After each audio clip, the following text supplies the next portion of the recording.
Bismillahirrahmanirrahim. Assalamualaikum warahmatullahi wabarakatuh. Ya, Alhamdulillah alladzi hadana li hadza wa ma kunna linahtadiya laula an hadanallah. Asyhadu an la ilaha illallah wahdahu la syarikalah wa asyhadu anna Muhammadan abduhu wa rasuluhu la nabiyya ba'dah. Allahumma shalli wa sallim wa barik ala Muhammad wa ala alihi wa sahbihi wa mawala la haula wa la quwwata illa billah. Amma ba'du fa ya ibadallah usikum wa nafsi bittaqullah wa ta'atihi la'allakum turhamun. Ma'asyiral muslimin wa mukminin rahimakumullah, sahabatul iman yang dicintai Allah. Sebelumnya saya mohon maaf kalau penjelasan saya malam ini agak sendat-sendat karena saya dalam keadaan kurang sehat. Tapi mari kita niatkan bahwa malam ini kita tetap mengadakan pertemuan dalam rangka thalabul ilmi, memenuhi kewajiban kita sebagai orang muslim. Semoga pertemuan kita ini Allah ganjar dengan segala macam rahmatnya berupa ampunan dan rezeki yang banyak. Amin ya Rabbal alamin untuk kita semua. Dan kita sebetulnya agak iri juga melihat ada yang hari ini dipanggil oleh Allah dalam posisi hari Jumat ya. Kan berarti ada bonus nih buat dia. Ya.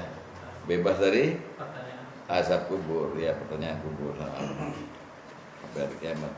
Insya Allah kita termasuk orang-orang yang dimatikan dalam husnul khotimah. Amin. Ini berarti tadi saya salah dong. Apa itu? Karena sebentar lagi jenazah ini akan ditanya. Ya bisa aja ditanya. Kan banyak juga pertanyaan selain di alam barzah itu. Ya, pertanyaan ketika di langit waktu ruhnya diangkat sama Allah, kan ditanya juga sama malaikat, siapa lo? Saya Karim. Terus maju. Kalau yang lewat Pak Karim maju udah. Tapi kalau yang lewat ya aduh, ya nggak apa-apa Pak Ustadz. Nah itu dong. Hari ini kasab dan ikhtiar judulnya. Jadi dalam rangkaian cara-cara atau kiat-kiat menghadapi musibah, nomor berapa tuh sekarang tuh? 7 ya, kasab dan ikhtiar. Rangkaian nih. Sebelumnya adalah apa? Kemarin mengadu curhat, sebelumnya lagi sabar dan seterusnya. Nah, sekarang kasab dan ikhtiar. Banyak kita dengar di Quran dan di hadis kata-kata kasab. Di antaranya yang paling populer nih. Tabbat yada abi lahabi wa tab ma aghna anhu maluhu wa ma kasab. Ya. Kasab di situ artinya usaha. Usaha. Ya, di surat Al-Lahab itu artinya usaha. Jadi binasalah kedua belah tangan Abi Lahab dan pasti binasa. Ma'akhna tidak bermanfaat anhu darinya, maluhu hartanya, wa ma kasab dan apa yang diusahakannya. Nah, jadi usaha. Atau juga bisa kita lihat surat ke-40 ayat 17, coba kita buka dulu. Surat Ghafir ayat ke-17. Di situ ada kata-kata kasab juga yang artinya usaha. Lihat ya.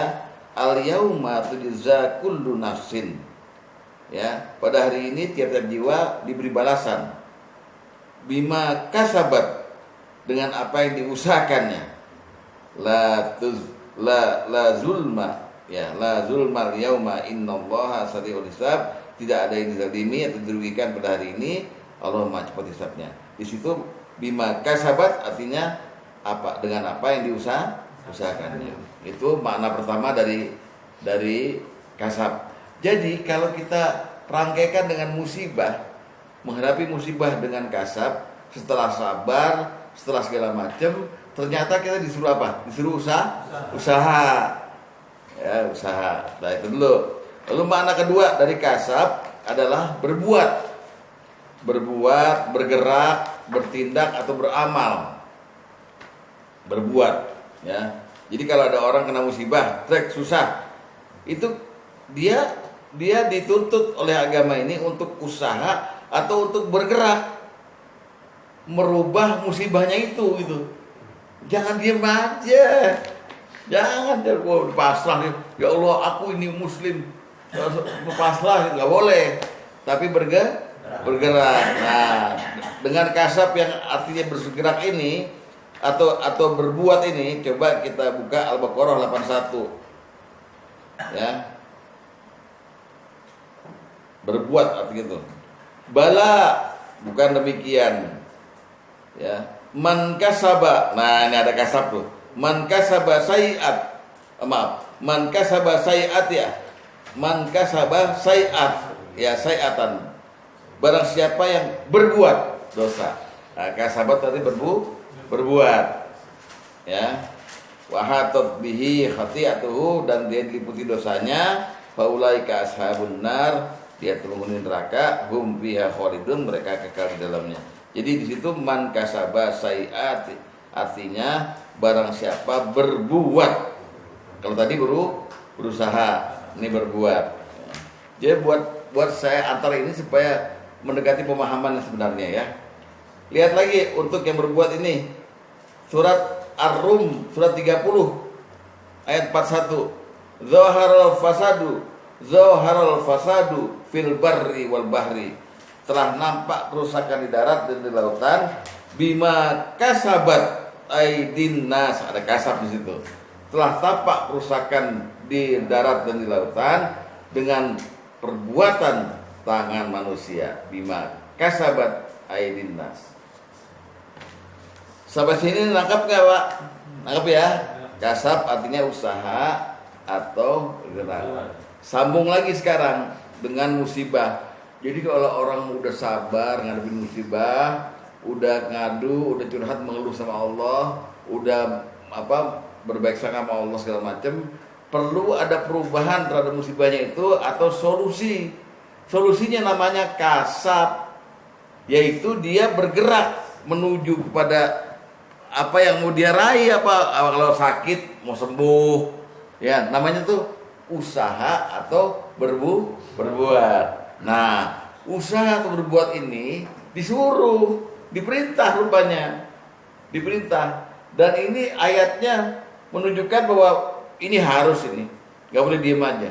Kecuali kalau yang tertimpa musibah itu musibahnya mati, atau musibahnya sakit yang dia udah nggak bisa bergerak gitu, ya yang berbuat orang lain, keluarganya.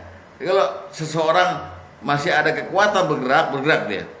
Nah, ini ada perintahnya nih mengenai bergerak nih, mengenai kasab ini, ya. Walaupun nggak menggunakan kata-kata kasab. Coba lihat At-Taubah 105. Inilah perintah orang untuk bergerak, untuk berbuat, untuk mencari sesuatu yang sifatnya solutif. Jalan keluar ya dari berbagai yang menimpanya. Oke, kita mulai At-Taubah 105. Wakul, dan katakanlah Muhammad, malu, berbuatlah kamu, bekerjalah kamu, bergeraklah kamu, ya artinya itu ya. Nah ini dia, fasayarallahu amalakum wa rasuluhu wal mu'minun. Maka Allah dan Rasulnya serta orang mukmin melihat pekerjaan kamu itu. Nih, saya mau terangin nih ayat supaya Bapak jangan salah langkah nih ke depan hari. Jadi kita ini menurut ayat ini ya, Bapak baca tafsir yang masyhur semuanya. Ternyata Rasulullah itu sampai sekarang diberi izin dan kemampuan mengamati umatnya. Bayangkan tuh. Ini ayat kan belum dibatalkan kan? Sampai hari kiamat. Nah, berbuatlah kamu. Allah jadi juri. Rasulullah juga melihat kamu, dan mukminin yang masih hidup nih melihat kamu. Kita ini diawasin sama Rasulullah. Jadi malu Pak kalau berbuat maksiat, ada Rasul. Ada Rasul ngawasin, dan Rasul tahu ini umat saya ini ya Allah. Makanya dia berjuang nanti di hari kiamat untuk membela kita, mengasih syafaat. Iya. Jadi saksi bahwa dia emang pernah begini itu. Bayangkan, bekerjalah kamu, berbuatlah kamu. Jadi segala macam kita merespon musibah, merespon apapun, kita bergerak, itu yang nilai langsung Allah, Rasulnya dan orang beriman. Contoh, Rasul bilang, kalau kamu berselawat sekali, Allah mengirim malaikat untuk lapor kepada Rasulullah. Itu umatmu namanya Ade Herman barusan baca selawat padamu. Rasulullah berdoa pada Allah, kirim selawat dia 10 kali. Itu cara kerjanya. Tapi beliau tahu siapa yang berselawat. Jadi ada berita goib nih bahwa Nabi Muhammad satu-satunya nabi yang masih mengawasi umatnya sampai hari kiamat. Ini ya beberapa tafsir begitu nih, ya silakan Bapak nggak percaya juga nggak dosa. Tapi intinya begitu nih ayat ini, ya. Nah ini adalah ayat yang menyuruh kita untuk berbuat, bergerak aja. Jangan sampai kita diam aja sebagai umat Islam. Jadi umat Islam bengong. Diem aja, nggak boleh. Mesti ada action kita, entah apa, gitu ya. Kemudian Allah akan melihat kamu, Rasul juga melihat kamu, orang mukmin juga menyaksikan kamu. Oh ini orangnya begini nih, rajin nih. Oh ini orangnya malas nih. Ya itu Pak. Jadi kita nggak hidup sendiri, pasti ada yang ngeliatin kita, gitu ya. Ya baik buruknya kita, orang lain yang tahu. Kita jangan bilang diri kita baik. Wah gue udah ngajar nih, udah lama nih, baik nih gue nih. Enggak. Orang lain yang tahu. Ya gitu. Ya. Sampai sini paham ya? Nah, jadi kita dimotivkan oleh ayat ini supaya kalau menghadapi musibah bergerak kamu. Nanti soal penilaiannya biar aku, Rasulmu dan orang-orang mukmin yang melihat pergerakan kamu itu. Inilah motif pertama orang disuruh kasab. Motif keduanya adalah hadis nomor 1. Yus, dibagikan Yus.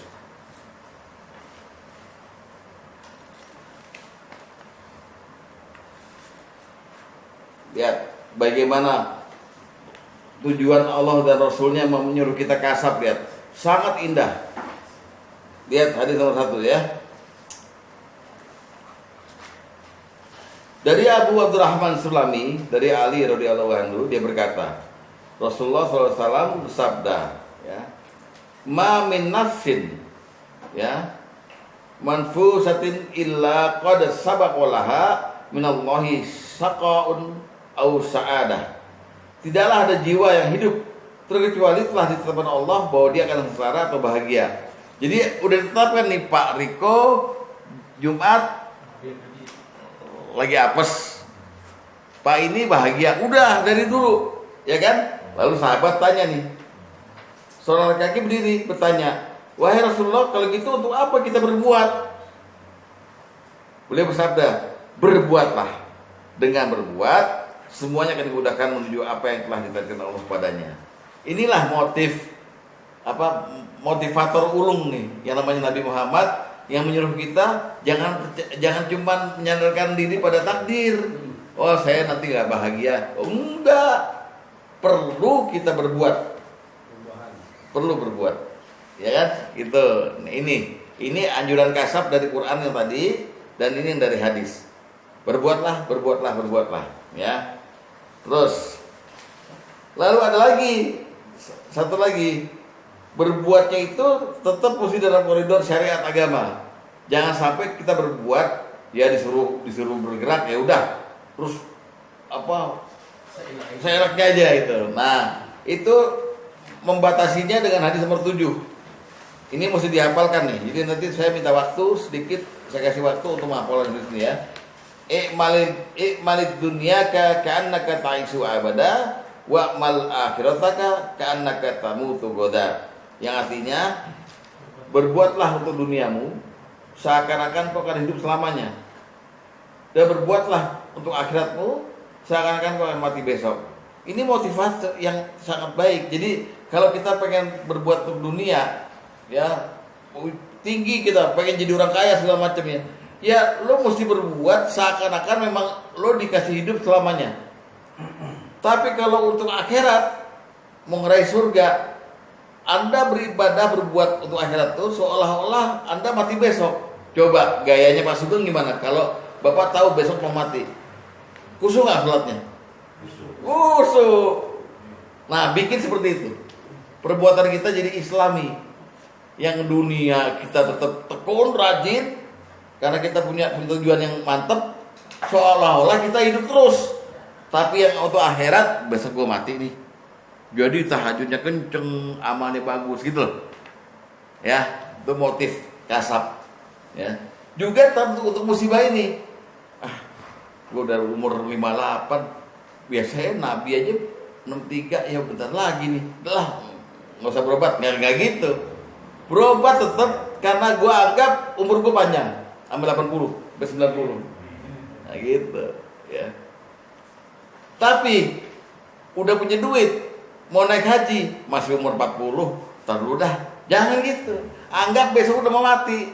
Jadi naik haji ini buru-buru gitu loh. Yus, lu udah punya duit bukannya berangkat bisa.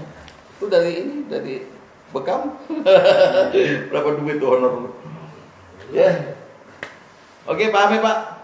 Jadi Ini nggak ada perahunya, Pak. apa, sorry? Nggak ada perahunya. Oh, sorry. Itu dari Baihaqi tuh. Maaf ya, lupa saya cantumin. Maklumnya lagi ini lagi asam urat nih. Kenapa? Pernah saya ini khusus saya itu, tapi terus apa saya ingin nggak boleh membayangkan ya itu sholat puyang mungkin apa Oh, paham. Terlalu fokus ya? iya waduh, jadi saya biasa aja, jadi kita baca ya apa yang kita baca kita artikan bahwa sesuai dengan ini aja. Kalau saya ngomong waduh, Coba untuk menyeimbangkan antara kusuk dengan ininya. Ya, Sekarang sholat jangan merem. itu pernah. Jangan merem ya. Berdoa sama sholat jangan merem. Itu kata Ya, makruh. sholat juga nggak boleh. Jangan. Nggak boleh. Coba deh. Nanti kalau udah biasa doa ataupun sholat udah nggak merem lagi, insya Allah kusuknya bertambah. Ya. Iya, itu betul Ya. emang merem gitu. Buktiin. Kalau benar-benar kebukti, jangan lupa transfer. Ya.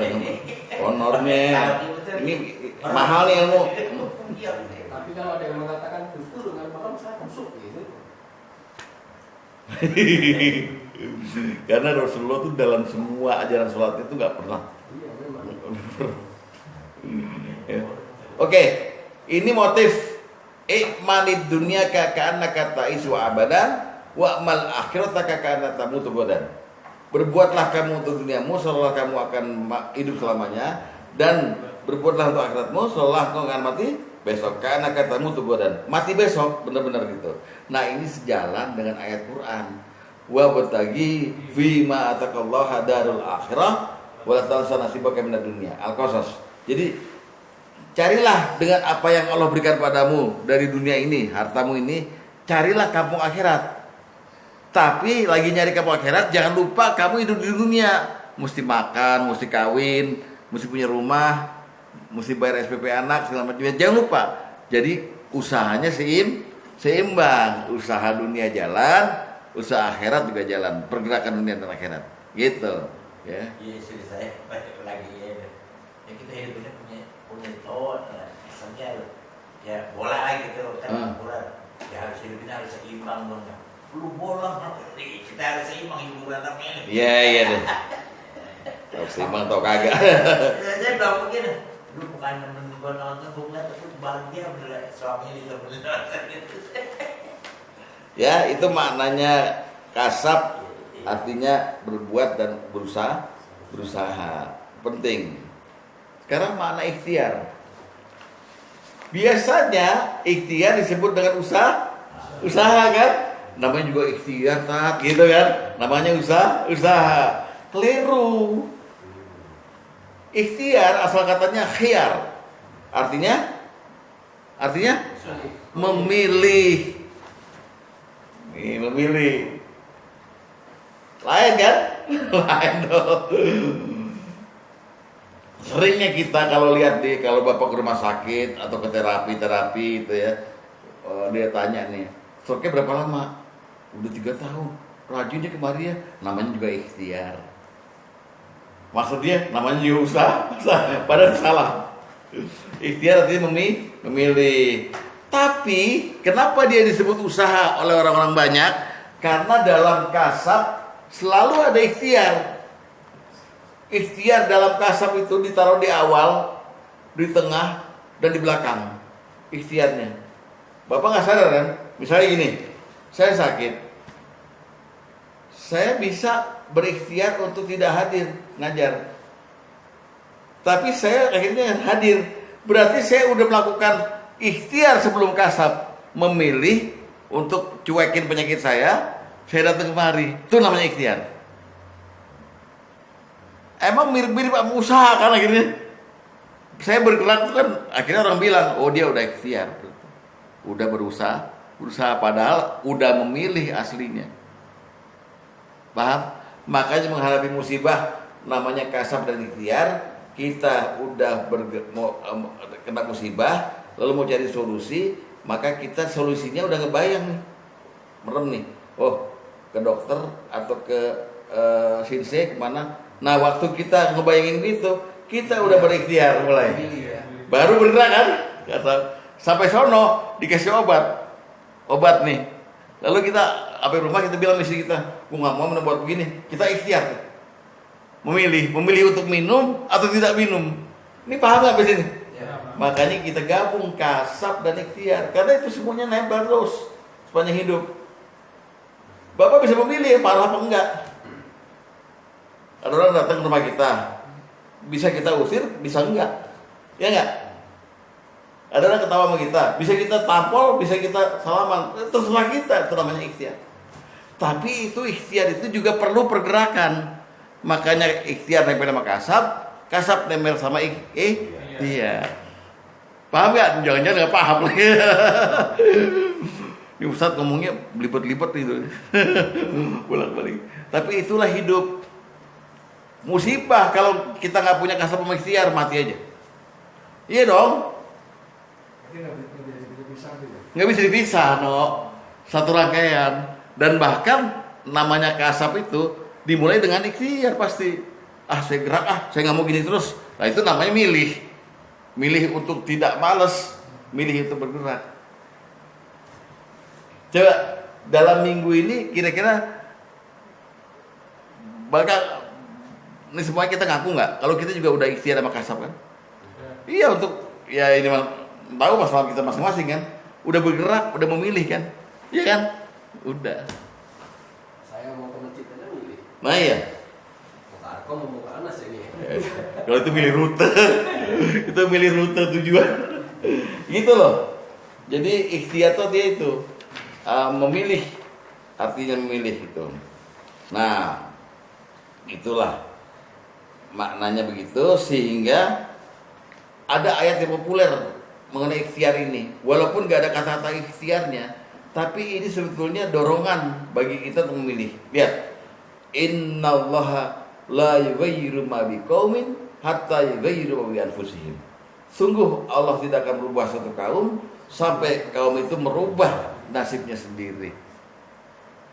Jadi Allah respon. Kalau dia orang bergerak, berarti dia memilih untuk berubah. Saya rubah. Allah approve. Saya setujuin untuk berubah. Tapi orang itu diem, ya udah. Jadi Allah nggak akan merubah satu kaum sampai dia memilih untuk berubah. Ya, paham? Lihat ayatnya. Ar-Ra'd ayat 11. Di tengah-tengah. Surat 13 ayat 11. Oke, kita mulai. A'udzubillahi minasyaitonirrajim. Lahu mu'aqibatum min baini yadayhi wa min khalfihi yakhfazunahu min amrillah. Bagi manusia ada malaikat-malaikat yang selalu ikutinya bergiliran di muka bumi dan di belakangnya. Mereka menjaganya atas perintah Allah. Innallaha la yughayyiru ma biqaumin hatta yughayyiru ma bi anfusihim. Sesungguhnya Allah tidak berubah keadaan satu kaum atau seseorang sehingga mereka berubah keadaan pada diri mereka sendiri. Gitu. Lalu dilanjutkan oleh Allah, dan apabila Allah menagih keburukan terhadap satu kaum, nggak ada yang dapat menolaknya. Ini kan musibah juga kan, berarti kan. Tapi kalau kita mau memilih, kita tolak itu musibah, bisa sebetulnya dengan cara apa? Pencegahan, preventif, gitu loh. Jadi intinya kasab dan ikhtiar itu memang disuruh, dipaksa kita. Ayo dong, respon gitu. Ya. Itu ayatnya. Walaupun di dalamnya nggak ada kata-kata ikhtiar. Lalu ada lagi ayat yang menyatakan bahwa kalau orang udah ikhtiar, udah memilih untuk berbuat, maka dia akan diperlihatkan hasilnya, baik itu sukses maupun enggak ya, dan akan dibalas dengan pahala. Ini juga ngetop ayatnya. Surat An-Najm.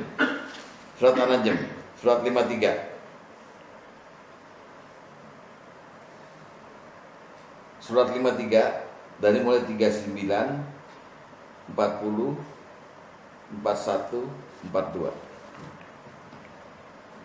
Jadi saya mau mengantarkan dulu pemahaman mengenai kasab dan ikhtiar. Lihat ya, surat An-Najm ya. Wa an laisa lin insani illa ma sa'a. Lihat. Dan bahwasanya seorang manusia tidak akan dapat apa-apa kecuali yang diusahakannya. Yang diusahakannya. Dia mau bergerak kan? Nah, waktu dia mau berusaha itu, dia kan memilih nih. Saya mau bergerak Ya, jadi udah ikhtiar dan udah kasab. Nah, lalu wa anna sa'yahu saufa yura, dan bahwa usahanya itu, kasabnya itu kelak akan dilihat hasilnya oleh dia sendiri. Entah itu berhasil, entah itu enggak. Ya, oke. Terus baik berhasil apa enggak, summa yujzahul jazaa'al aufa. Dia akan diberi balasan yang sempurna. Baik itu usahanya berhasil apa enggak, pokoknya kalau kasih pahala atas dia itu berusaha dan berikhtiar. Nih ayatnya. Ya. Jadi Bapak kalau ngadapin sesuatu itu yang penting gerak. Mau hasil nggak ada, terserah. Yang penting dapat pahala.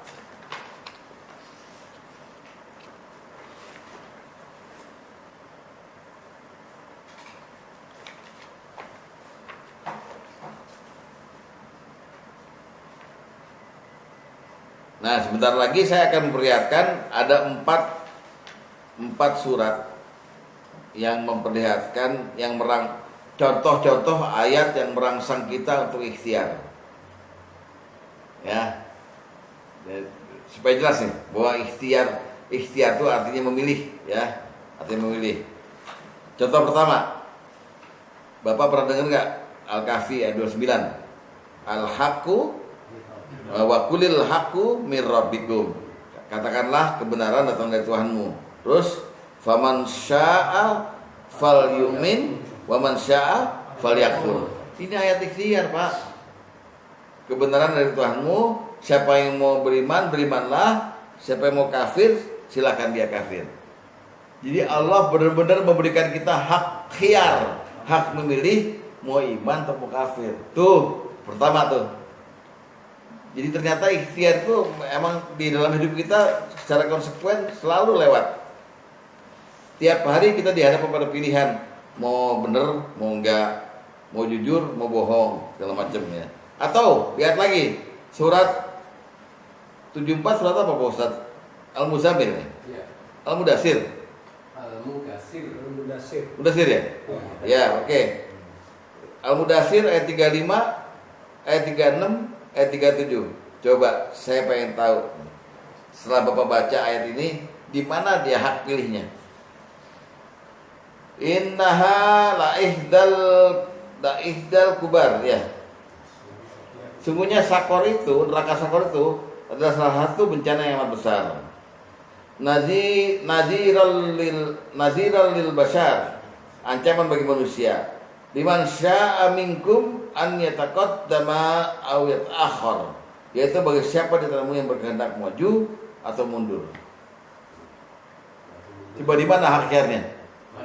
Maju mundur. Siapa yang mau maju ke sakor silakan, risikonya. Siapa yang mau mundur silakan. Gitu. Ini hebatnya Al-Qur'an. Bagaimana manusia diberi hak memilih mau jadi penghuni neraka, monggo. Jadi surga, monggo.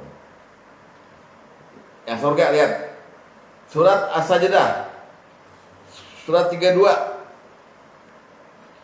Ayat 17 dan 18. Ini soal surga nih ya. Saya mau tanya ntar di mana hak pilihnya.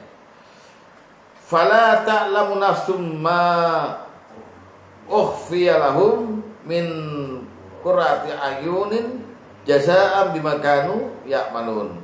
Tidak seorang pun mengetahui berbagai nikmat yang menanti, yang indah dipandang sebagai balasan bagi mereka atas apa yang mereka kerjakan. Ayat berikutnya, afaman kana mu'minan kaman kana fasikon la yastawun. Apakah sama orang beriman itu sama dengan orang yang fasik? Mereka tidak sama. Di mana? Iya. Kalau beriman, ya dapatnya surga yang tadi.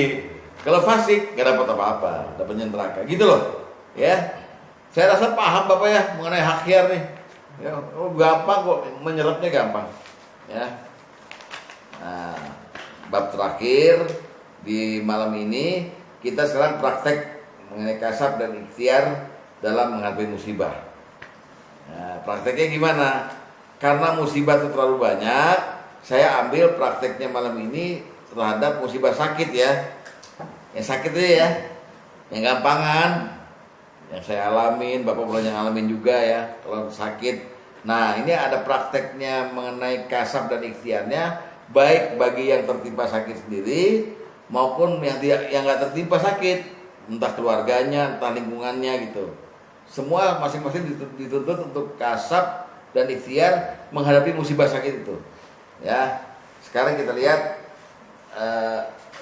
contohnya di Al-Quran dulu ya. Bagi yang sakit, kasabnya Nabi Ayub. Kasabnya Nabi Ayub. Nabi Ayub itu sakitnya luar biasa Pak. Ngelebihin stroke, ngelebihin apa segala macam, lepra. Karena dari ujung tangan, telapak tangannya ini nembus ke punggung tangannya, bisa keluar ular. Ada ulat bulu gitu. Bolong-bolong dia. Ya, ditinggal sama istrinya. Istrinya cantik. Ada 2, anak-anaknya banyak, ditinggal semua. Lagi dia sakit. Lalu dia kan harus kasab, harus ikhtiar. Dia udah ngadu sama Allah. Ani masanya dulu wa anta arhamur rahimin. Ya Allah, aku sakit dan Kau Maha Penyayang. Udah ngadu, udah sabar segala macam. Lalu ikhtiarnya dia didikte oleh Allah. Udah kamu ambil tuh di samping itu ada air tuh. Kamu tendang aja, nyebur di situ. Ntar kamu sembuh. Dan jangan lupa di dekat kamu tuh ada rumput, ambil seikat tuh kamu pukul istri kamu itu. Karena waktu dia sehat, dia pernah nazar, saya akan hajar kamu kalau kamu ini. Nah, itu usahanya Ayub untuk sembuh. Didikte oleh Allah. Didikte oleh Allah. Lihat suratnya, surat 38 ayat 41 sampai 44. Surat 38 ayat 41 sampai ayat 44. Oke. Waskur abdana Ayyuba isnada rabbahu. Ingatlah hamba kami Ayub ketika dia menyeru pada Tuhannya, anni masaniyat syaiton. Nah, ini syaiton nih. Syaiton binus bin wazab. Sungguh aku diganggu setan dengan kepayahan dan siksaan. Maka Allah berfirman, ya, urkud birijlik, hantamkan kakimu, inilah air sejuk yang untuk mandi dan untuk minum. Ya, langsung dikasih. Lagi dia sakit itu, dilihat dia tuh. Terus, dan kami anugerahi dia dengan mengumpulkan kembali keluarganya, dan kami tambahkan pada mereka sebanyak mereka pula sebagai rahmat dan kami dan pelajaran bagi orang yang punya pikiran. Terus diberitakan lagi pada Ayub, wahus biadika dhsan fadrib bihi. Ambillah dengan tanganmu sikat rumput, pukullah istrimu itu dengan rumput itu. Janganlah kamu melanggar sumpah. Sungguh kamu dapati dia Ayub orang yang sabar dan sebaik-baik hamba.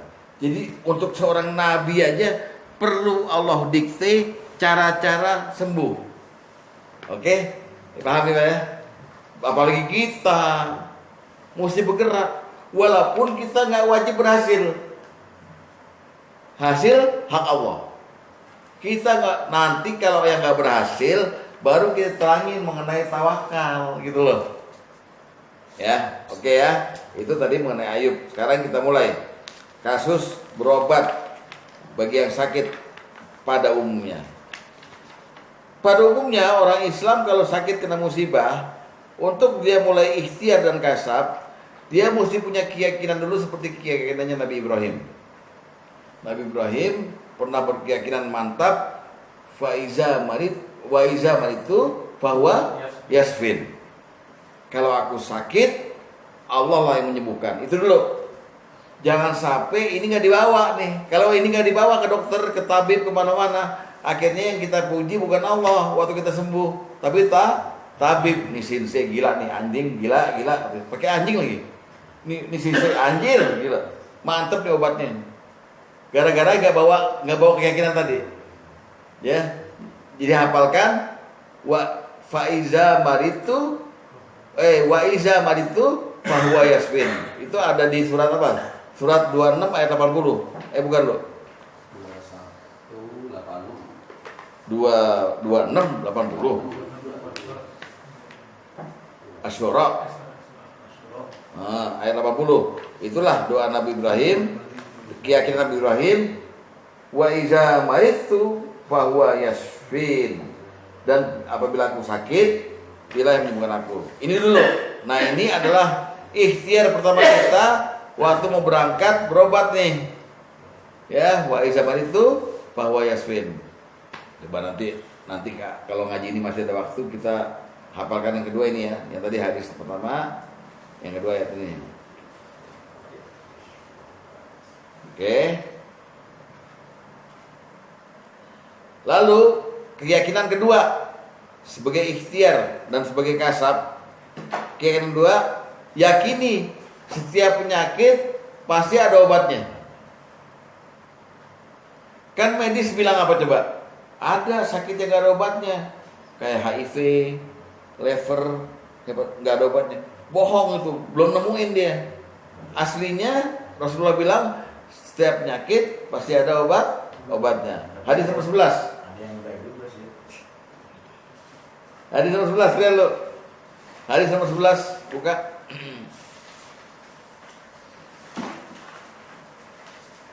Jadi sebelum kita mulai bergerak, ini dulu yang ditanam dalam hati itu loh. Pertama, Allah Maha menyembuhkan.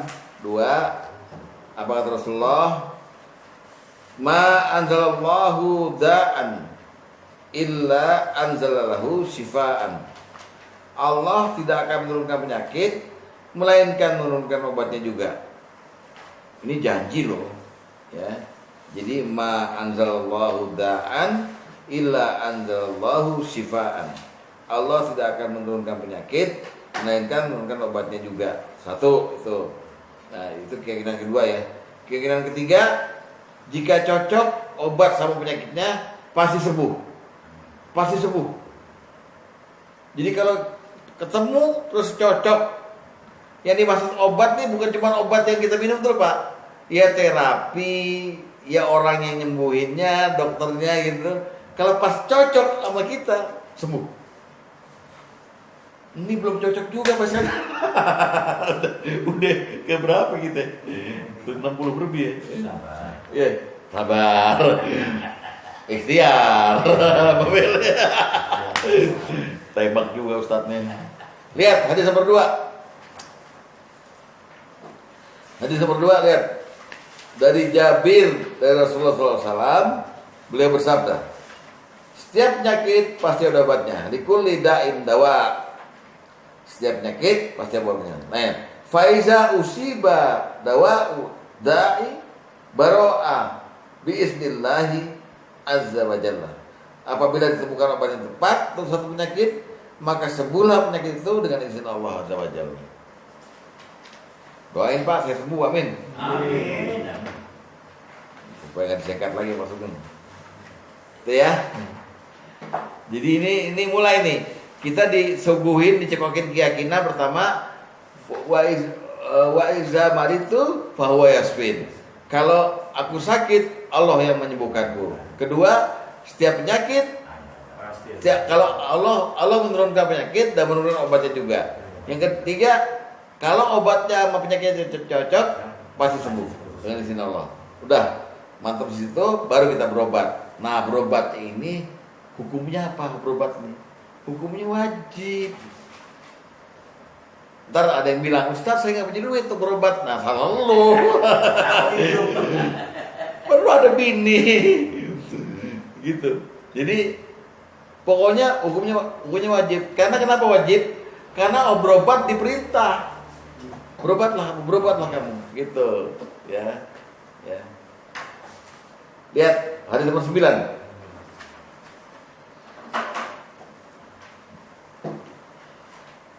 Dari Usamah bin Syarik, dia berkata, aku pernah datangi Nabi sallallahu alaihi wasallam dan para sahabatnya. Saya mengucapkan salam dan kemudian aku duduk. Lalu ada seorang Arab Badui datang dari beberapa arah. Kemudian mereka bertanya, "Wahai Rasulullah, ana tadawa, apakah kamu boleh berobat?" Beliau menjawab, "Berobatlah kalian, karena sesungguhnya Allah Azza wa Jalla tidak menciptakan penyakit, melainkan menciptakan pula obatnya. Kecuali satu penyakit yang ada obatnya, yaitu penyakit tua atau pikun." Sorry deh kalau pikun deh. Lo mau kasih obat Cina juga nggak bisa. Ini maksudnya apa di sini, Pak? Berobatlah kalian. Maksudnya ayo kasab dan ikhtiar. Ya. Gitu loh. Ya. Terus masih ada dengan catatan penting, jangan ambil obat atau terapi yang sifatnya haram. Cara-caranya haram, bahannya haram. Ya. Hadis nomor 3.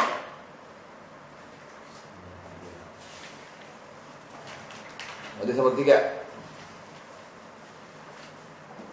Dari Abu Darda, dia berkata, Rasulullah SAW bersabda, sesungguhnya Allah telah menurunkan penyakit dan menurunkan obat, serta menjadikan bagi tiap-tiap penyakit itu ada obatnya. Maka berobatlah, tapi wala tadawau biharam, jangan berobat dengan sesuatu yang haram. Misalnya, kalau obatnya itu bahannya ada alkoholnya, ada air kencingnya, kencing ontak, ada apanya, ada darah ular, ya kan? Jangan. Nggak mungkin Allah ciptakan obat dari sesuatu yang haram. Satu. Kedua, dari caranya. Ada cara-cara haram, misalnya, contoh, ini sinse laki-laki yang mau berobat perempuan, mesti mijet. Nah, bukan, iya, haram dong. Emang sembuh. Cuman yang perempuan waktu dipijat kok bilang terus. Iya, namanya lagi digrepe-grepe dong. Ya, haram. Iya, begitu kan. Kenyataannya banyak kan begitu. Tapi ada juga suami yang nggak cemburu. Yang penting sembuh mah. Ya kan? Nggak bisa gitu. Ayo lo. Dia nanya lo. Dia pernah nih mau bekam cewek pakai kemben, dia pura-pura ngeliat, ayo berbaring, jalan. Padahal dia udah merangsang juga. Ya, Yus.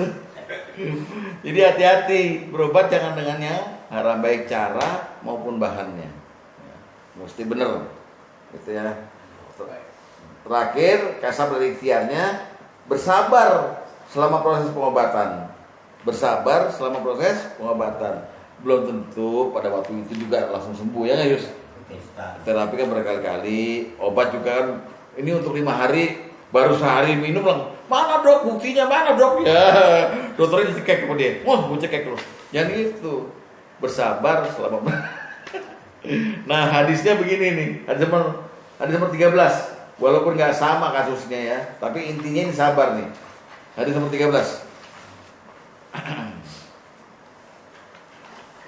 Dari Aisyah radhiyallahu anha, istri Nabi sallallahu alaihi wasallam, bahwasanya dia bertanya pada Rasulullah sallallahu alaihi wasallam perihal taun.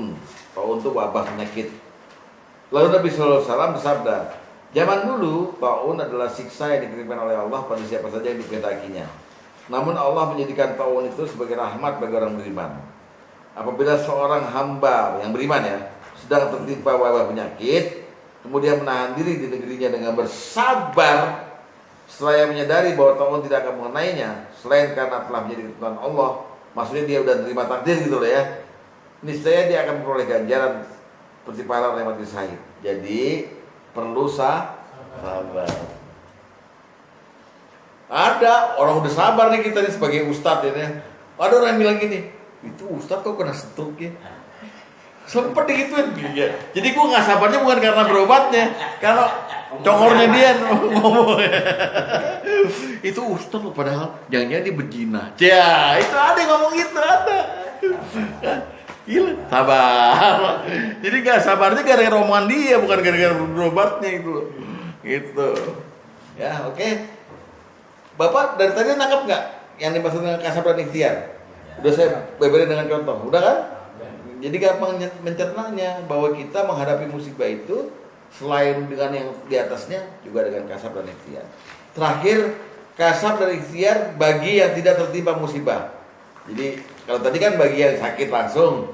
Nah, bagi yang tidak tertimpa, pertama jalani hidup sehat, ya, hidup higienis untuk mencegah penyakit datang. Ini Rasulullah udah ajarkan 14 abad sebelum ini udah diajarkan Rasulullah melalui hadis nomor 8. Lihat, ini informasi rahasia, tapi sekarang para ilmu saintis mengaku ini. Lihat, dari Jabir bin Abdullah dia berkata, aku pernah mendengar Rasulullah SAW bersabda, apa katanya? Ghotul ina'a wa aukus siko. Tutupilah bejana dan ikatlah kantong air itu, karena tiap tahun selalu ada satu malam di mana wabah penyakit turun dan akan melewati bejana yang tidak tertutup atau kantong air yang tidak diikat sampai sebagian dari wabah itu turun ke dalamnya. Ngopi, Pak Sugeng, nggak dikasih tutup kopinya. Bapak nonton TV, nonton bola, kopinya terus begitu. Datang penyakit, jebur, besoknya stroke. Hati-hati nih, informasi Nabi nih. Oh iya, bejana itu maksudnya setiap. Iya, apalah. Oh, itu panci di dapur tuh loh, ada sayur asem, tutup. Hati-hati. Tikus nyemplung. Bukan cuma tikus. Cicak berak itu dalam tai cicak itu ada zat racun yang luar biasa itu. Yang bikin, iya kan? Jadi hati-hati. Tapi agama itu udah canggih, Nabi. Ya kan? Jadi orang dulu sih nggak nyampe kan di pikirannya. Nabi begini amat sih suruh. Kayak malam-malam kalau mau tidur lampu matiin. Memang zaman Nabi lampu itu kan jerami dibakar. Kalau nggak mati sekapur dibakar. Tapi benar-benar intinya ada loh. Lampu ini juga ternyata hikmahnya ada. Jangan terang-terang. Kalau terang-terang maling ngintip gampang. Ya udah ngorok nih. Habis rumahnya. Bukan ngirit pembayaran PNS. Ya bisa jadi. Bisa jadi itu. Salah satunya. Ya, jadi pertama itu, bagi yang tidak sakit, maka cegah penyakit dengan cara hidup higienis. Yang caranya macam-macam. Di antaranya yaitu menutup semua akses racun ke dalam makanan kita. Itu gitu. Yang kedua, jangan nyampurin yang sakit dengan yang sehat. Mungkin kita cinta sama istri nih, istri lagi pilek berat nih, tetap aja disuruh. Bininya juga yang lagi sakit agak risih, tapi karena kita cinta itu, kita cium terus kita biar gitu, sama lagi keluaran kita. Tutup pakai. Jadi kita cegah, jangan dicampur, nggak apa-apa satu rumah. Ya udah lo di kamar sana, gue di luar dulu gitu loh. Ya, intinya begitu. Bener-bener nih agama canggih nih. Betul. Hadis nomor 10. Waktu Covid juga kelaunan. Ya itu selalu. Kalau itu Covid-nya palsu. Emang nggak ada penyakit Covid itu, bikinan Cina aja, Wuhan. Hadis nomor 10 menyatakan dari Abu Hurairah bersabda, la turidul mumrido alal musih. Janganlah kalian mencampurkan antara yang sakit dengan yang sehat. Nih, ya, ini namanya kasab dan ikhtiar bagi yang tidak tertimpa musibah sakit. Kemudian yang ketiga, jauhi daerah wabah.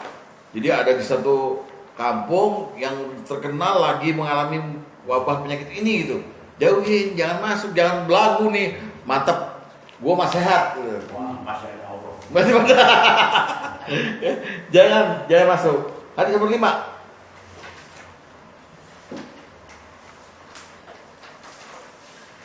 Dari Usamah bin Zaid dari Rasulullah SAW, beliau bersabda, sesungguhnya wabah penyakit adalah sebuah azab yang dengannya Allah membinasakan sebagian umat sebelum kalian, dan sisanya azab itu maksudnya, sisanya azab itu masih ada di muka bumi ini.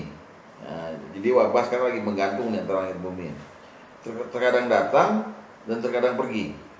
Bila terdengar ada wabah penyakit di satu tempat, lihat, maka janganlah kalian mendatanginya. Dan bila terjadi suatu tempat sedangkan ada orang lain di situ, maka janganlah kalian menyuruhnya keluar dari tempat itu. Jangan. Kalau ada wabah, misalnya Pak Is terjebak di satu wilayah, ada wabah, Yang kita telepon, Pak Is keluar, jangan. Takutnya Pak Is bawa penyakit dari situ. Paham ya? Ini canggih Rasulullah ini. Ini canggih Yus. Nggak main-main. Namanya litigasi bencana. Mitigasi bencana. Hebat nggak Rasulullah? Ya. Itu. Nah, terakhir sekali adalah bab mengenai kasab dan ikhtiar bagi semuanya, baik bagi yang sakit, bagi yang nggak sakit, bagi apa? Ya, berupa apa? Berupa sesuatu yang mendukung agar sakitnya itu sembuh. Ada 3.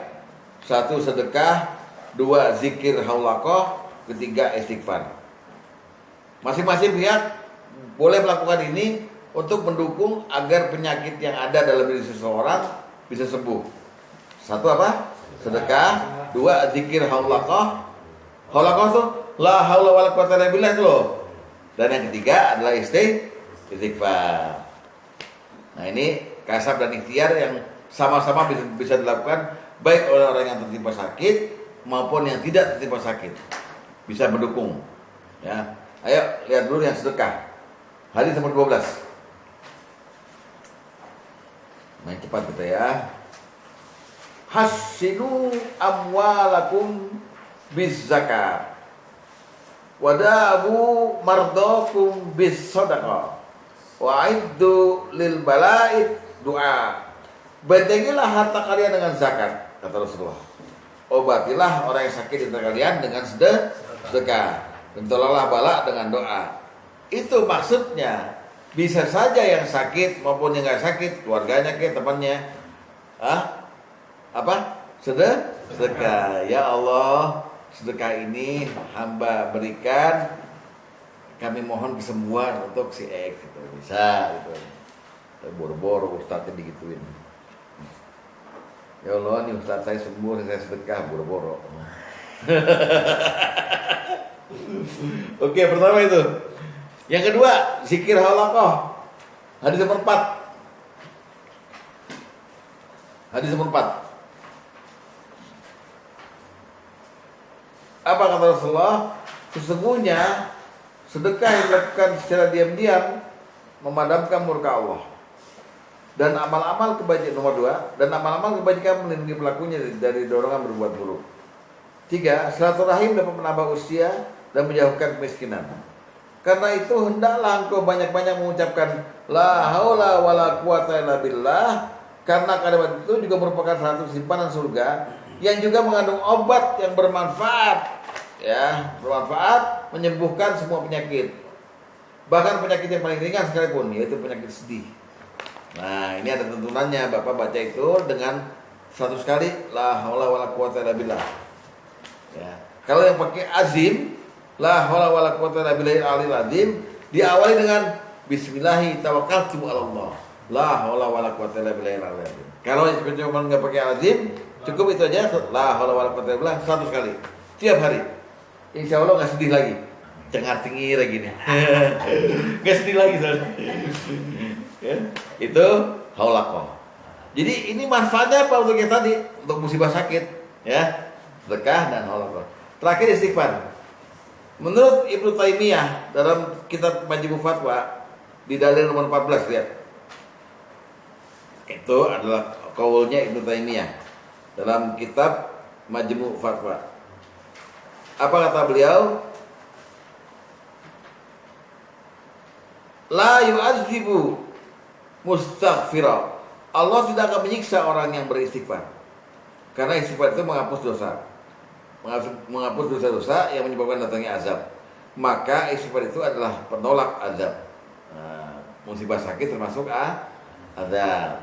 Bisa ditolak dengan istighfar. Itu kata Ibnu Taimiyah. Kata Ali bin Abi Thalib dari asalnya nomor 6, lihat dari nomor 6. Ada lagi tuh. Dari ayat Al-Qur'an berkata dia, musibah tidaklah turun melainkan karena dosa, dan tidaklah musibah itu terangkat melainkan dengan taubat. Jadi setelah kita taubat dan istighfar, maka musibahnya insya Allah terangkat. Tapi tetap mesti sabar. Demikian kasab dan ikhtiar Semoga bermanfaat dan dapat dipahami. Wassalamualaikum warahmatullahi wabarakatuh. Waalaikumsalam warahmatullahi wabarakatuh.